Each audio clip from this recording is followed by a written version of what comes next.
You know what's fascinating? Two people can have the exact same credit card, same interest rate, same credit limit, same rewards program, but they'll use it in completely opposite ways. And here's the kicker. It's not really about how much money they have in their bank account. It's about their mindset, their relationship with money, their understanding of how credit actually works. I've been studying personal finance for over a decade, and I've noticed some pretty shocking patterns in how wealthy people versus struggling people approach credit cards. And trust me, some of these differences will blow your mind. By the end of this video, you'll understand exactly why some people get richer using credit cards, while others get trapped in a cycle of debt that can last for decades. Pause. So stick around because what I'm about to share could literally change how you think about credit forever. All right, let's dive into this. And I want to start with something that might surprise you. The fundamental mindset difference. See, when most people think about rich versus poor, they think it's just about the numbers in the bank account. But here's what I've discovered after analyzing thousands of credit card statements and talking to people across every income level. The wealthy see credit cards as a tool. The poor see credit cards as a solution. Now, what do I mean by that? When someone with wealth pulls out a credit card, they're thinking, how can I optimize this purchase? How can I earn rewards? How can I improve my credit score? How can I maintain better cash flow? They're strategic, they're calculated. But when someone who's struggling financially pulls out a credit card, they're often thinking, I need this thing and I don't have the cash right now. It's reactive, it's emotional, and unfortunately, it's often desperate. And that difference in mindset, that's where everything else flows from. How rich people actually use credit cards. Let me paint you a picture of how wealthy people typically approach credit cards. And by wealthy, I don't necessarily mean millionaires. I'm talking about people who are financially stable and growing their wealth consistently. First thing they do differently, they pay the full balance every single month. Every single month. I know this sounds obvious, but you'd be amazed how many people don't do this. The wealthy understand that credit card interest rates are basically financial quicksand. Most cards charge between 18% and 29% annual interest. Think about that for a second. If you're paying 25% interest on your credit card debt, you need to earn 25% returns on your investments just to break even. And let me tell you, consistently earning 25% returns, that's not happening for most people. Warren Buffett averages about 20% annually, and he's literally one of the greatest investors of all time. So wealthy people treat credit cards like cash. They never spend money they don't already have. They use the card for convenience, for rewards, for building credit, but they always have the cash to pay it off immediately. Second major difference, they maximize rewards strategically. This is where it gets really interesting. Poor people often choose credit cards based on what they can get approved for. Pause. Rich people choose credit cards based on how much value they can extract from them. They'll have multiple cards, and I'm talking like 5, 10, sometimes 15 different credit cards. Pause. But here's the key. They're not carrying balances on any of them. They're playing the rewards game like a chess match. For instance, they might have one card that gives 5% cash back on groceries, another that gives 3% back on gas, another that gives 2% back on everything else. They'll use a travel rewards card for big purchases to earn sign-up bonuses, then immediately pay it off. I know people who earn $2,000, $3,000, even $5,000 per year just in credit card rewards. Pause. That's like getting a part-time job that requires no work. You just have to be strategic about which card you swipe. Third thing, they use credit cards to build and maintain excellent credit scores. This is huge, and most people don't understand how powerful this is. Wealthy people understand that your credit score isn't just a number. It's literally the price of money for you. The difference between a 650 credit score and an 800 credit score could mean paying $50,000 to $100,000 more over the life of a mortgage. On a car loan, it might mean paying $3,000 to $5,000 more. So they use credit cards specifically to optimize their credit scores. They keep their utilization low, usually under 10% of their credit limits. They keep old accounts open to maintain a long credit history. They never ever miss a payment. They're basically hacking the credit system to get the best possible rates on everything they buy. Fourth strategy, they use credit cards for cash flow management. This one's a bit more so.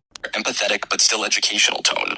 Now let's talk about how people who are struggling financially tend to use credit cards. And I want to be clear here, I'm not judging anyone. I've been in tough financial situations myself, and I understand how credit cards can seem like a lifeline when you're struggling. First pattern, they use credit cards to bridge the gap between income and expenses. This is the most common pattern I see. Someone's monthly expenses are $3,000, but their income is only $2,800. So every month, they're putting $200 on credit cards just to survive. Now, $200 per month might not sound like much, but let's do the math. At 25% interest, if you're adding $200 per month to credit card debt, after just 1 year, you owe about $2,650. After 2 years, you owe over $5,800. After 3 years, you're looking at nearly $9,500 in debt. And remember, this is while you're still adding $200 every single month. You're basically in a hole that keeps getting deeper, and the interest is like quicksand pulling you down faster. They focus on minimum payments instead of total debt. This kills me because I see it so often. Someone will have $5,000 in credit card debt at 24% interest, and they'll be focused on keeping their minimum payment low. Pause. So they might be paying $150 per month and thinking, okay, I can handle $150. But here's what they don't realize: at that rate, it'll take them over 7 years to pay off the debt, and they'll pay more than $7,000 in interest. They'll literally pay more in interest than the original debt amount. Meanwhile, if they could find a way to pay $300 per month instead of $150, they'd pay off the same debt in about 20 months and pay less than $1,500 $100 in interest. That's a difference of more than $5,500. They choose cards based on approval odds rather than terms. Look, I get it. When you have bad credit or limited credit history, you take what you can get. But this often means people end up with high interest cards, cards with annual fees that don't provide corresponding benefits, or secured cards that they keep way longer than necessary. The problem is they often don't have a plan to graduate to better cards. They get stuck with suboptimal products because they don't understand how to build credit strategically. They don't understand or use rewards programs effectively. This one breaks my heart because it's such a missed opportunity. Even if you're carrying some debt, you can still earn rewards on your purchases. But I see people choosing cards with no rewards, or earning rewards but never redeeming them, or not understanding which categories earn the highest rewards. I know someone who was spending $800 per month on groceries, but using a card that earned no rewards, or earning rewards but never redeeming them, or not understanding which categories earn the highest rewards. I know someone who was spending $800 per month on groceries, but using a card that earned no rewards on grocery purchases. If they had switched to a card that earned even 2% back on groceries, they would have earned nearly $200 per year just on groceries alone. They use cash advances or balance transfers incorrectly. Oh man, this is where things can get really dangerous. Cash advances typically come with higher interest rates and immediate interest charges, no grace period. But when people are desperate, they'll take cash advances to pay rent or buy groceries, not realizing they're basically taking the most expensive loan possible. And balance transfers, these can be helpful if used correctly, but I see people use them to free up credit on their original cards, then run up debt on both cards. They end up with twice as much debt as they started with. The psychology behind these differences. So why do these patterns exist? It's not just about having money versus not having money. It's about completely different psychological relationships with credit and debt. Wealthy people view debt as a tool that should always generate more value than it costs. They understand leverage. If they're going to pay interest on something, it better be because that something is going to make them more money than the interest costs. So they might use debt to buy rental property that generates monthly cash flow, or to invest in their business, or to take advantage of a 0% promotional interest rate.